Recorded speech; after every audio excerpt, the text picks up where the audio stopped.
Good afternoon, it's Joyful Christian Hermit. Mercy's here. I think Lovey's coming out now. He hears me talk to Mercy, and he's not going to be left out for anything. They're very competitive. Lovey particularly. He wags his tail all the time, I'm telling you. She would, but it's so curled up, she has a hard time. But she wiggles it. I'm working on this. I got this section in. I told you how I did it wrong. But, you can learn stuff online, and then my angel, I'm sure it was my angel Beth, helped me realize Saturday night late, I was exhausted, and, that I had done it wrong. I had used a larger trowel, notched, which you can use with huge tile and thick, heavy tile. But I went then and got this one, which is just a 1/4 inch one, which is adequate for these and for this section here. But what I had done was I had used the trowel on the back of the tile with mortar on it, plus on the wall with mortar on it. I had seen that at one place online and then did it, and it was like my angel said something like, that's not right. It stuck out very thick, but I had to accommodate because that's the part that went down in more. The wall, the sheetrock I put on across here, because there was a bench here before sticking out. You can see the line where it was, well, maybe sort of a little bit. See the light portion? It came out a good foot from the wall, and it was about 1 foot high for junk to be put on it. And that's not popular now either. And if you need to make money selling a house, you go with the trend. But you can have so much creativity within that.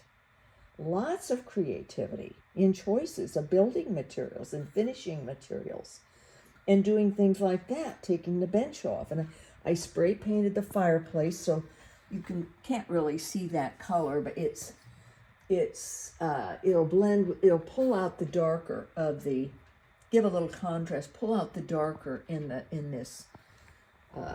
It's hard even with the lights and the shadows, you can't really see that's the tile down there. It's going to be blend very well with that wall paint. The whole place hasn't been painted, and that's just one coat I did to finish up a tray of paint one time. So I'm going to continue up with this. I'm using this 1/4, 1/4 U-inch notched. It's a U-notched, as opposed to triangular notched. You want to use this on large scale or heavier tile, a U-notch. And the 1/4 would, of course, be the least you'd use. Some said use 10 millimeter, which was about 3/8 of an inch deep. But that I was afraid was really going to stick out too far, further than I wanted. And then I'm going to end up having to put a lot of trim on. And this is a gas fireplace, so I'm at least done a little better off than if it were wood burning as far as the trim I can use with it. But plastic trim might melt. I don't know. I'm probably going to use this wood trim there and paint it the color. The cabinets are going to be painted. All's going to blend and be nondescript. It's not going to stand out a lot. But it will have an effect. But it will make this room even bigger than what it is. And you want that. People want size. And they like space and openness now. I got these little kind of twisty kinds. They cost $27 and some cents at Home Depot in a bag. And then these little spacers, I'm using 16-inch spacers. I had seen online, it says you need to use 3/16 inch, which is a little more, 1/8 inch. But I thought, I didn't want that wide. Then I looked up on the tile itself, and it says 1/16 is fine. The thing with tiles, you just need a little space. You can't have it just stacked right on top of the one piece on another, or shouldn't. There's no space for giving or breathing, or if the wall shifts or anything. So, anyway, so this is these ended up being less expensive than these ones that are maybe more popular. Not quite as expensive. They're not as expensive as these, but I found out it's best to have a tool. They're more of a loop thing, and you stick a long wedge through this opening in the loop to keep it even. And the tool was $30, so no way. And me and tools that I'm not used to using is too much of a learning curve. And I wasn't going to spend $30 for a tool that I'm only going to use on this size of tile one time in my lifetime, I hope. I'm convinced. I'm not up for any. No, Mercy.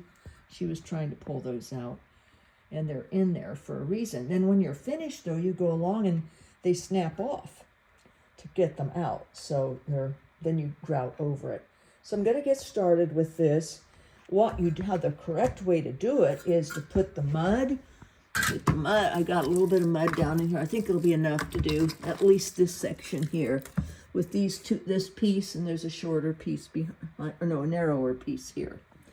And I have to do it this way because I have 48 inches that are going to go up here. 47 inches is what they actually are, which is a length. And we end up with about 10.5 inches left of tile. And so in this section here, to keep the lines the same, I have like a 5.5 section just in this one little section around the fireplace. So, and I was going to try to with the 4-foot do an U-cut on this, on the tile, on the big sheet of 48-inch tile. But I decided rather than that, I'm just going to do a small piece here, just a small piece, fit it in. It's only going to be 5.5 inches by maybe 10 inches or something. And then just put the 48-inch over and continue on with the 10.5 inches. And have just a little gap here and a little gap here, 2 little gaps, rather than try to do an L cut, because I don't have specialized saw to do specialized cuts. And there is a way you can do a cut like that. I'm talking about an insert cut where I'd have to go, here, I'll just use this as an example, this piece of sheetrock here. I'd have to cut up here, then cut down here, and then cut down here. So it's like a U or the top of a doorway cutout of part of it. So you cut, and then you do a curve. You try to get your saw to do a curve. And I have a hand saw that has a hose to it that shoots water on the tile blade so it won't burn up. And so I'd be able to gradually turn it, but then you have to keep going back and back to get a straight cut corner. I could try it, but if it breaks, then you've lost 8 square feet times 15. Well, it's now $15. I think I bought the tile when it was maybe 12 a square foot or 11 something a square foot. So, I think it was more like 13 or 14. It's gone up a little bit. That's pricey to lose a piece of tile like that. So I'm just going to cut a little insert and put it in on each side and forget it. And then go with my solid pieces from there on up with the 10.5 inch on the outside. Right here will be, oh no, that might not work. No, that'll work out fine. I'll just have to cut this 10.5 inch piece, not the usual size. I don't know, I'll work it out. I'm thinking about not trying a U-cut out of here to go around this fireplace. I keep putting the camera up to a U-cut to go around the fireplace like this, because it's going to come down about here around it. The 47 inch piece will. There's the 48 inch piece right down there underneath the fireplace, so it comes out 5.5 inches before I had to have the seam. These little things, they just screw in, and you don't over tighten it, but you just secure it so that it won't slip and slide. out, and it's been nearly 24 hours. I wanted to let it get good and hardened. Good and hardened. Queenie might recognize this paper. I had no newspaper, of course, and he had sent their diocese paper with a photo of a friend of his who is in a prayer group with him and another person, and that photo and article of what that person was doing also in the diocese, this woman named Christian. And I had read it, and I thought, oh, wow, you know, I need that paper. So I put cardboard in there, fit a piece of cardboard in. Whoops, can you see it? Yeah. Fit a piece of cardboard in there, because the screen and everything, the logs are back in there in the fireplace. I didn't want to spray paint that. And I tried to get these doors off, but it's been in here for 30 years. And I couldn't, they wouldn't budge with tools, you know, to get these grommets out. So I just spray painted it up and put my hand down, spray painted it on the inside to get the brass. This is all brass fireplace insert. So, and it's looking putrid. It's reflecting the green tape I used, the painter's tape. So hopefully it'll look really good when it's done. Praying to God.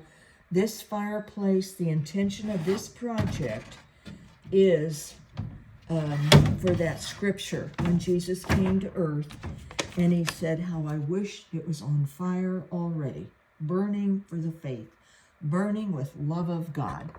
So we're going to go all the way up. I'm just going to do it whenever somebody can lift tile for me. I can lift these pieces, these small pieces. That piece over there, that 2 feet or 23.5 inches by 47 inches. I can barely lift it up, maybe 3 inches off the ground. I don't want to risk my back. And it's probably 60 pounds, I'm guessing. So, or 50 even. But lifting, I can do 50 pounds, but I can't move it. If I could just lift it off the ground. So it's either 50 or 60 pounds. Too much for the old lady. Too much. So there's neighbors out and about in the evenings, and tonight or tomorrow. If I want to tonight, might just wait till tomorrow. Because if I go ahead and fill in with pieces here that are a size I can handle, I can just cut those with scraps. Get my sawhorse out there and do that. So tomorrow, I'm taking my time on this. Haste makes waste. And see how I had to insert and the sheetrock wasn't the same, so I have to adjust with my mortar. I mean my adhesive. I have to adjust it all. That's why I have all these levels handy. A 6-footer, a 4-footer, a 1-footer, an 8-inch one that I had to use down here because the foot was too tall.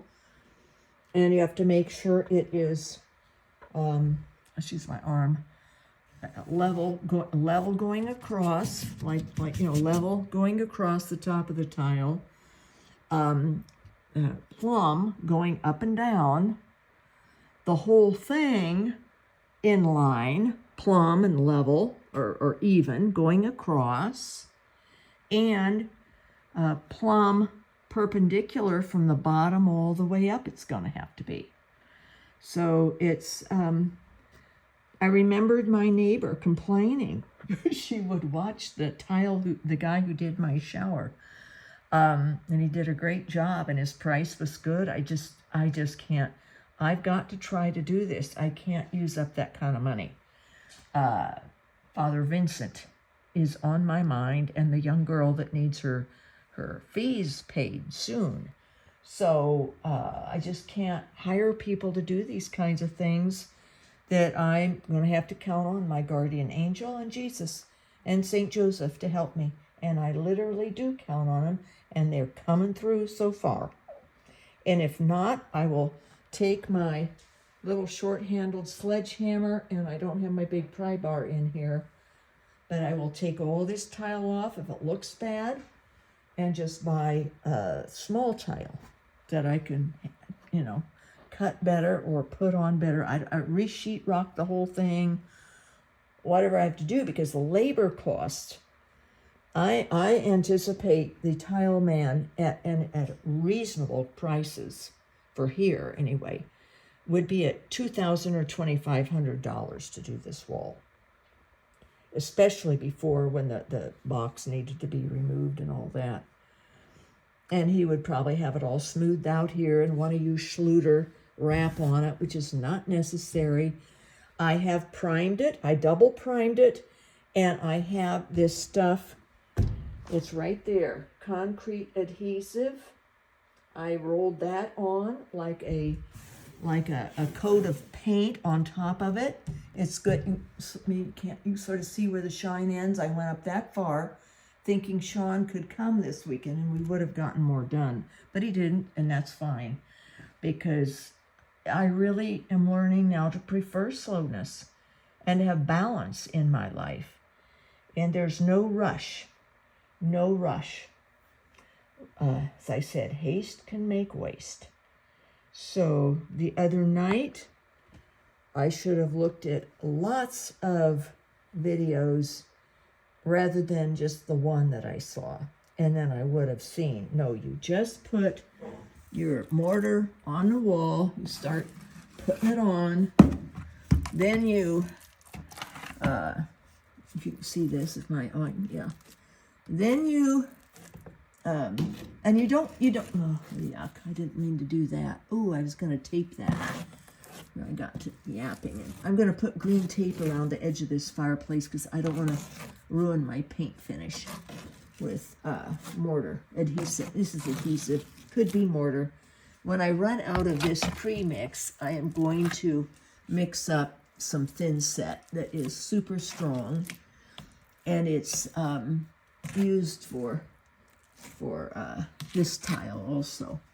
You have to have strong adhesive depending on the weight and size of the tile. So you do this, you get it smoothed down, but you want to have it at least thick enough so it's about 1/4 of an inch. Here's my little thing. So, and then you run this up through it once you have it all, smoothed out. I have a larger blade, right? I have a 10-inch blade I'll use. And just go up this. I have a 12-inch blade. I have a 14-inch blade I could use, but I'll just use the smaller, this one here. This is 10 inches. Then I will put on this just a smooth coat with of the mortar and stick that up there. So I might show you a little more later. I'm going to get to work here on this and get my green painter tape on the edge of this, because I do not want the fireplace metal to be messed up. What are you puppies doing in there? What you doing in there, pups? Huh? I'm just taking my finger to get this off of this because I don't want, see what I'm trying to avoid? I also have a bucket of water over here with a little cloth, and I have another cloth.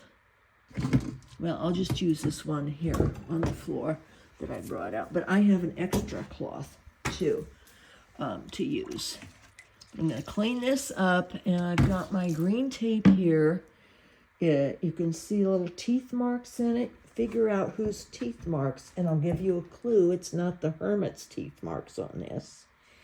So, big prize, extra prayers for the person who can tell me whose teeth marks are on that roll of tape, which makes it, so I'm cleaning this up here.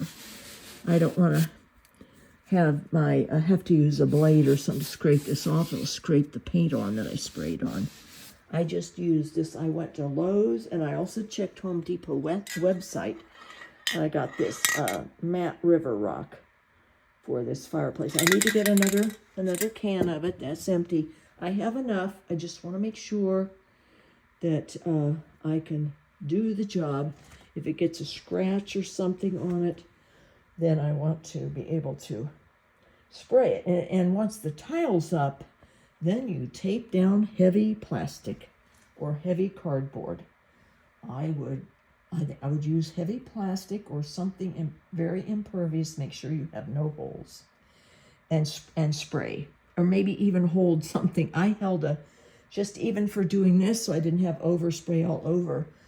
I used a square piece of tile from some other. Oh, it's right down there. Little cardboard from some other tile. So, okay, getting ready to get to work. Oh, you just screw these little things on to the little, these little spacers. Just so you screw on like that. And once I get a piece of tile set there, down on it, I will put these in across here to keep it stable and to keep it all level and even so it doesn't move in the drying process. So, and it's too bad. I mean, I gotta spend for those things. Here's the little bag, a bag of those. And here's some of these little clips that go in. You stick it in after you get the tile in before it dries, of course. And I've got extra shims here to use. Down on the bottom, I will take out a couple of those. I even had little added shims to fine tune to keep this all very level across here. You want your first course to be perfection. Well, all of them if you can, but if you don't start out good, it's going to be, you know, the tiles are going to go every which way and your gaps will be different sizes. And if we're going to do it, we're going to do it, you know, call upon Jesus and St. Joseph, your guardian angel, the Virgin Mary, whoever you need. There's lots of saints that are patrons of stonemasons and construction and everything. So, and call upon your dad, your mom, whoever, with a job like this. I haven't done anything this heavy with heavy tile, and I don't have a big professional saw. I showed in another video that little Ryobi handheld. It's like a little skilt 4-inch blade. I got a new blade ready to probably put in. I bought online. I got this on Amazon. Home Depot carries them. This is a stone, grinding stone. And this morning I spent time and you get it wet. You could keep it wet so you don't make burn marks or risk chipping. And where's my tile? Right there's the tile piece. I smoothed the edges. There were some that had edges that were rough or even chunked up a little bit on it. So I ground those down with that sanding block, keep dipping it into the water, and then you'll have nice even pieces of tile for the different grooves, 16th inch grooves, which ends up being a little bigger than 16th inch because it just, you know, that's supposed to be, but it's probably slightly bigger than 16th inch. You can see that little thing going down there. Okay, God bless you all. Pray for me, and don't forget, what was my question I had? I don't even remember. Oh, prize. Whose teeth are in that tape? I might get a fresh tape. It's a pain to pick all that stuff out. Okay, God bless you all. Bye.